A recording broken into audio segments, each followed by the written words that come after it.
Golpe a las armas fantasma. La Corte Suprema respalda restricciones para frenar crímenes con armas casi imposibles de rastrear. Se compran en línea y se arman en casa, pero ahora serán más difíciles de conseguir. Menores para el campo y la construcción. La polémica propuesta de Florida para cubrir vacantes ante la fuga de inmigrantes indocumentados. Horarios nocturnos, bajos salarios y el riesgo de perder clases. La filtración que sacude Washington. Periodista revela el chat completo donde altos funcionarios compartieron planes de guerra. En el Congreso debaten si era información confidencial y exigen una renuncia. El narco de narcos podría tener los días contados. Rafael Caro Quintero se enfrenta a la pena máxima en una corte de Nueva York, mientras un segundo tribunal reclama su traslado.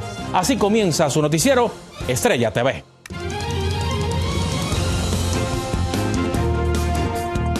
Hola, ¿qué tal? Muy buenas tardes, bienvenidos a su noticiero Estrella TV. Les saluda Abel Álvarez, gracias por acompañarme.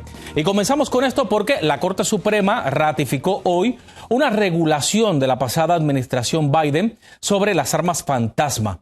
Son kits de piezas que pueden comprarse en Internet y establecerse o ensamblarse en casa. Al no tener número de serie, son casi imposibles de rastrear, lo que impulsa su uso en crímenes. El número de estas armas halladas en escenas del crimen se disparó de 1.700 en 2017 a más de 27.000 en 2023. La decisión del Tribunal Supremo establece requisitos de números de serie y verificación de compradores, algo que ha generado reacciones a favor y también en contra. Y desde Los Ángeles, en California, Fernando Mejía nos tiene el reporte.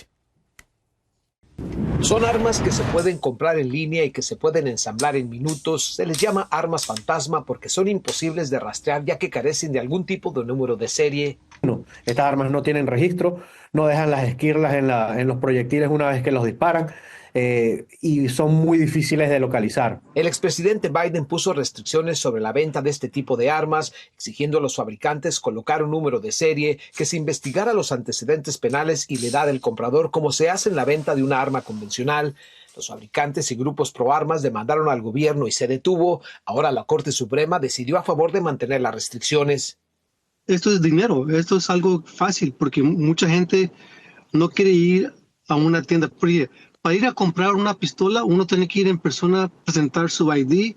Según el Departamento de Policía en la nación, estas armas son adquiridas usualmente por personas con antecedentes criminales y menores de edad. El número de decomisos entre el 2017 y el 2023 aumentó en un 1.500%. Este tipo de armas se han utilizado, según autoridades, en crímenes como el tiroteo masivo con una R-15 de fabricación casera en Filadelfia que dejó 5 personas sin vida, y se cree que el arma utilizada para matar al CEO de United Healthcare, Brian Thompson, en Manhattan el año pasado. Cada noche los oficiales en este país encuentran estas armas en las manos de bandilleros, de criminales, de aquellos que han cometido delitos. Estados Unidos tiene la posesión de armas más alta del mundo y sigue siendo una nación muy dividida en cómo abordar la violencia con armas de fuego. Las armas son para la defensa y eso es lo que se ha manipulado con una sociedad que hoy completamente, lamentablemente, se encuentra en su gran parte rota. En 3 importantes decisiones desde el 2008, la Corte Suprema ha apoyado e incluso ha ampliado los derechos de aquellos que portan armas, incluyendo la ley del 2002 que permite portar armas en público para defensa propia. Fernando Mejía, Noticias Estrella TV. Y el presidente Donald Trump anunció hoy su plan de imponer aranceles del 25% para todos los autos fabricados fuera del país, incluyendo las marcas estadounidenses. El mandatario señaló que estas tarifas impulsarían el crecimiento de la industria automotriz nacional y que los aranceles representarán un ingreso de $600 millones al país. Durante su conferencia en la oficina Oval, Trump dijo que este era el inicio del Día de la Liberación de Estados Unidos. Una gran controversia ha generado los planes del gobernador de Florida de que se contrate a menores para reemplazar a los inmigrantes que han sido deportados o han abandonado el país por temor a las redadas de ICE. En Miami, Anthony Belchi nos dice bajo qué condiciones quiere Ron DeSantis que trabajen adolescentes de hasta 14 años. Las políticas antiinmigrantes tanto del presidente Donald Trump como del gobernador de Florida están provocando una huida de empleados sin papeles en algunos sectores clave como la construcción, la agricultura o la hostelería. Ante eso, Ron DeSantis está tratando de flexibilizar la ley de Florida para que los menores cubran el vacío que han dejado los inmigrantes indocumentados. We had people that left because of those rules, but you've also been able to hire other people. And what's wrong with expecting our young people to be working part-time? El proyecto de ley contempla que los menores, incluso de 14 años, trabajen en turnos nocturnos los días escolares, eliminando así las protecciones que existen para los adolescentes. Ahora solo pueden trabajar un máximo de 30 horas semanales, de 6:30 de la mañana a 11 de la noche. También eliminaría los descansos obligatorios para comer y, lo peor de todo, cobrando menos que un empleado regular. Y la verdad que sí, en ese sentido es abusar de los chicos. Claro que ellos necesitan sí el dinero, pero abusan por ese lado. Además, lo que pretende el gobierno de Florida es tratar a estos jóvenes como si fueran empleados en fase de entrenamiento, a pesar de que están haciendo un trabajo normal como el resto de la plantilla. Estos serían trabajos de verdad, a tiempo regular, que quieren básicamente clasificar como un internship para pagar menos.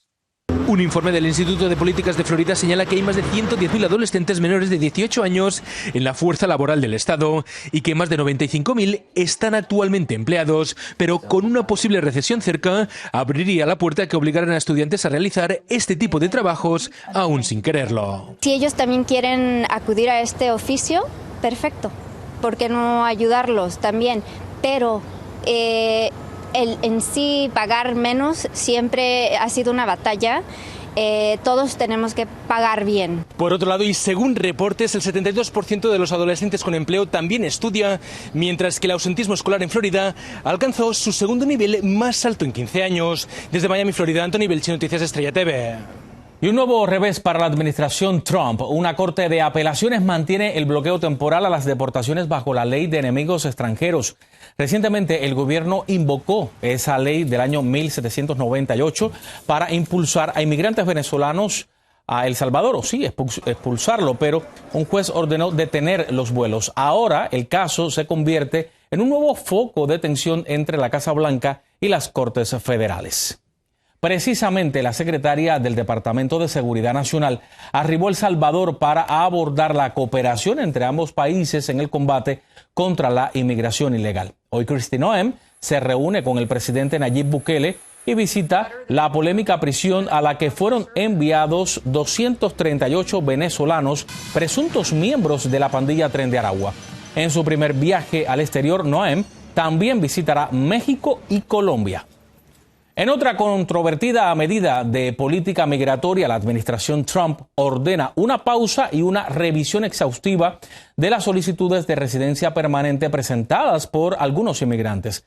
Rubén Pereira nos informa quiénes serán afectados. Vamos a ver.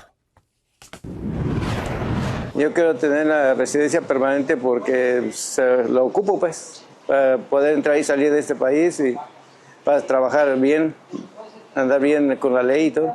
Hace unos meses, Gregorio Hernández, un inmigrante mexicano, solicitó la residencia permanente y hoy se enteró de que el gobierno federal ha pausado algunas de estas solicitudes. Para mí no está bien eso de que las anden pausando, pero pues, tienen que hacer su trabajo también ellos. El anuncio sobre ese retraso lo hizo un vocero del Departamento de Seguridad Nacional. Y primeramente, ciertas aplicaciones para la residencia permanente van a ponerse en pausa, no todas las aplicaciones, con el pretexto que van a incrementar el escrutinio para evitar fraude, evitar problemas de seguridad nacional y seguridad pública. Esa medida afectaría principalmente a refugiados y asilados. Sin embargo, no está claro si otro tipo de inmigrantes también serían afectados, algo que inquieta a abogados de inmigración. Si todos van a ser puestos en congelamiento o solamente esas aplicaciones que dicen que son aplicaciones de residencia que vienen de asilo, de refugio o miembros de grupos delictivos. Personas a favor de medidas más estrictas de inmigración apoyan esa decisión del gobierno federal de revisar exhaustivamente las solicitudes para la residencia permanente. Ha habido muchas personas que han entrado y que son violentos, los han arrestado por crímenes, pues tiene que ver algo, tiene que ser, y por eso yo estoy de acuerdo con el gobierno federal. Pero según este abogado de inmigración, el que nada debe, nada teme. Así que si un inmigrante elegible no tiene nada que esconder, no debería dudar en solicitar su residencia permanente lo antes posible, como lo hizo Gregorio. Hasta eso sí estoy bien, no tengo antecedentes, todo mi récord está bien. No he tenido problemas con la ley. En Phoenix, Arizona, Rubén Pereira, Noticias Estrella TV. Y este miércoles explotó la bomba luego de que The Atlantic publicara nuevos mensajes de texto sobre los planes militares de los más importantes funcionarios de la administración Trump, lo que, según congresistas, dejó en evidencia una peligrosa violación de seguridad nacional. María Teresa Saravia nos amplía un poco más. El escándalo sobre la filtración de información confidencial de un plan de guerra contra los Houthis aumentó hoy luego que la revista The Atlantic revelara nuevos mensajes de texto que fueron compartidos el lunes en el chat grupal Signal, en el que se incluyó al editor en jefe de esa publicación, Jeffrey Goldberg. La administración Trump continúa tratando de minimizar la importancia de lo ocurrido y negó que la información era clasificada. Solo que los mensajes de texto publicados hoy muestran una descripción que incluye una secuencia muy detallada del ataque y los aviones y drones utilizados. El siguiente es solo uno de varios mensajes enviados presuntamente por el secretario de Defensa, Pete Hegseth. 12:15 ET. Lanzamiento de los F-18. Primer paquete de ataque. 13:45. Comienza la primera ventana de tiempo para el ataque de los F-18. Lo anterior refuta las afirmaciones del secretario de Defensa Pete Hegseth y otros altos funcionarios sobre que no se discutieron planes de guerra en la cadena de mensajes. En tanto, representantes demócratas están muy molestos. Acusan a la administración Trump de actuar con impunidad y hoy el representante por Illinois, Raja Krishnamurti, hizo una exigencia a Hegseth. Secretary Hegseth has disclosed military plans as well as classified information. He needs to resign immediately. Momentos después de que los mensajes de texto fueran revelados, la Casa Blanca redobló sus ataques, tratando de desacreditar el informe de Goldberg, a pesar que el Consejo de Seguridad Nacional ya verificó la autenticidad del hilo de texto en Signal. María Teresa Saravia, Noticias Estrella TV. Bueno, y es momento de hacer una pausa, pero no se muevan porque al regresar Rafael Caro Quintero podría tener los días contados. Entérese qué determinó el juez en la comparecencia del capo de capos en una corte de Nueva York. Niños reclutados a la fuerza por el crimen organizado a través de videojuegos. Impactantes testimonios de cómo los atraían al regresar.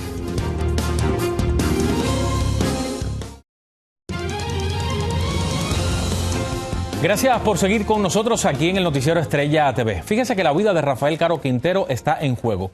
Hoy enfrentó a un juez en Nueva York y su destino quedó en el aire. Ángela González está en la Gran Manzana y nos dice cuándo se decidirá la suerte del narcotraficante mexicano. Rafael Caro Quintero compareció en este Tribunal Federal de Brooklyn en una audiencia previa a su juicio en donde el juez del caso, Frederick Block, designó a una abogada especializada en pena de muerte y a otro abogado de oficio para que lo represente y le dio 90 días a la fiscalía para que decida si buscará la pena capital como condena máxima. La razón que podrían proseguir con la pena de muerte es porque algunos de los crímenes de que lo acusan califican para eso. Ahora, es algo muy raro, es algo que no ha pasado en décadas de un caso federal que prosiga con la pena de muerte, pero la nueva administración ha dicho que van a regresar a empezar casos y empezar a buscar la pena de muerte y tal vez ese sea uno de los primeros con la nueva administración. Al haber sido expulsado por México y no extraditado, Caro Quintero califica para la pena capital por el primer cargo de dirigir una empresa criminal del que se derivan violaciones por narcotráfico, porte de armas y el asesinato en 1985 del agente de la DEA, Enrique Kiki Camarena. A esta audiencia llegaron también decenas de agentes de la DEA. There's really no determination on anything right now. Things are evolving quickly and we're just trying to, maintain the pace of the judicial process. En esta ocasión también compareció su sobrino Ismael Arellano Quintero, alias El Rayo, quien fue detenido en 2023 y se encuentra en medio de negociaciones con la fiscalía. Se desconoce si él pudiera ser un testigo cooperante en contra de su tío. También está por definirse en qué jurisdicción se agrupará el caso, ya que un tribunal federal de Los Ángeles que tiene vigente la acusación de asesinato contra Kiki Camarena ha pedido el traslado de Caro Quintero. El caso ha sido designado como complejo y la próxima audiencia quedó fijada para el 25 de junio. Desde Nueva York, Ángela González, Noticias Estrella TV. El gran temor ha generado en la población mexicana las revelaciones de un reclutador de adolescentes y niños de hasta 6 años para integrarlos a las filas de grupos criminales. Víctor Blázquez está en la Ciudad de México y nos dice cómo atraían a los menores. El insensible reclutamiento a la fuerza de niñas, niños y jóvenes por parte de organizaciones criminales ha puesto a la sociedad civil y a las autoridades en alerta máxima.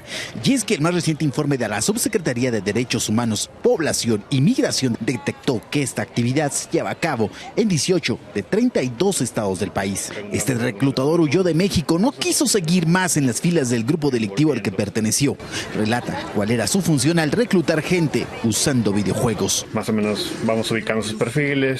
Les estamos mandando mensaje de dónde son, que si quieren estar en la escuadra y así vamos haciendo como amistad. Las víctimas van desde niños de 6 años hasta jóvenes mayores de 20. Los principales motivos por los que son enganchados en falsas promesas son por carecer de oportunidades educativas, económicas y laborales. Él empezó a jugar ese juego, empezó a volverse agresivo, empecé a buscar en el teléfono y me di cuenta que lo habían contactado. Tal vez 2, 3 caigan a la semana. Las organizaciones criminales usan a los niños entre 6 y 12 años para mensajeros, halcones y transporte de drogas principalmente, mientras que los de 13 en adelante los obligan a la explotación sexual y comercio infantil, robo con y sin violencia, cobro de extorsiones, así como la desaparición de cuerpos, entre otras actividades. Si nosotros frenamos el reclutamiento, vamos literal, como en efecto dominó, evitar que un niño, una niña, una persona joven, víctima de reclutamiento, derribe metafóricamente otras fichas de dominó, asesinando, desapareciendo o reclutando a otros. Cabe destacar que desde 2011 el órgano de los derechos de las infancias de la ONU urgió a México legislar en contra del reclutamiento por parte del crimen organizado, un tema que hasta la fecha sigue pendiente. En Ciudad de México, Víctor Blázquez, Noticias Estrella TV. Y es momento de hacer una pausa, pero al regresar, familias de los trabajadores latinos que murieron en el derrumbe de un puente en Baltimore les rinden tributo en el primer aniversario de la tragedia. Los boletos del Mega Millions serán más caros, pero también los premios van a ser más gordos. Le diremos a partir de cuándo. Al cumplirse el primer aniversario del colapso de un puente en Baltimore, familiares de las víctimas lanzaron ofrendas florales al agua. Fueron acompañadas en un bote por el alcalde Brandon Scott y el gobernador de Maryland, Wes Moore. El 25 de marzo de 2024, un enorme barco de carga se estrelló contra las columnas de soporte del puente Francis Scott Key, causando la muerte de 6 trabajadores de la construcción.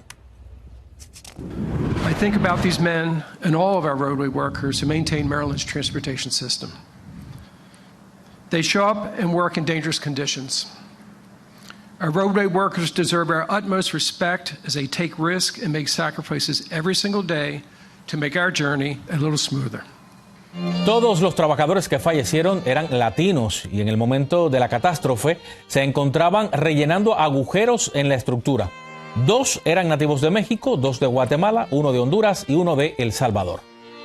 En Lake Arrowhead, al sur de California, un hospital comunitario fue evacuado por una posible fuga de gas. Más de 100 personas, entre pacientes y personal, fueron desalojadas al estacionamiento. Bomberos y autoridades inspeccionaron el área, pero no encontraron signos de fuga. Finalmente, autorizaron el regreso al edificio. Este video nos llegó por la aplicación de Estrella TV Now News. Si vive en el sur de California, escuche bien, descárguela y comparta sus imágenes con nosotros. Y a partir de abril, los premios del Mega Millions aumentarán al doble, al igual que el costo del boleto y las oportunidades de ganar. El precio del boleto subirá de $2 a $5. Los premios mínimos serán de $10 en lugar de $2. La bolsa, que antes comenzaban en 20 millones, ahora serán de 50 millones. El primer sorteo por esa cantidad ocurrirá el martes 8 de abril, así que anote la fecha. Bueno, y antes de irnos, les queremos presentar a un gato que rompió un récord mundial Guinness. Aquí lo tienen, es Mr. Pugsley Adams, quien ahora presume de ser el felino doméstico con la cola más larga. Mide 18 pulgadas y media. Es descrito por sus dueños como un curioso buscador de aventuras, pero también un poco problemático. Pugsley rompió por casi 2 pulgadas la anterior marca que pertenecía a un gato de Seattle. Y con esto vamos llegando al final. Soy Abel Álvarez, gracias por informarse conmigo aquí en el noticiero Estrella TV. Por favor, si puede, baje la aplicación de nuestro canal para que nos vea usted y su familia en cualquier parte del mundo. Gracias, que tenga una buena tarde.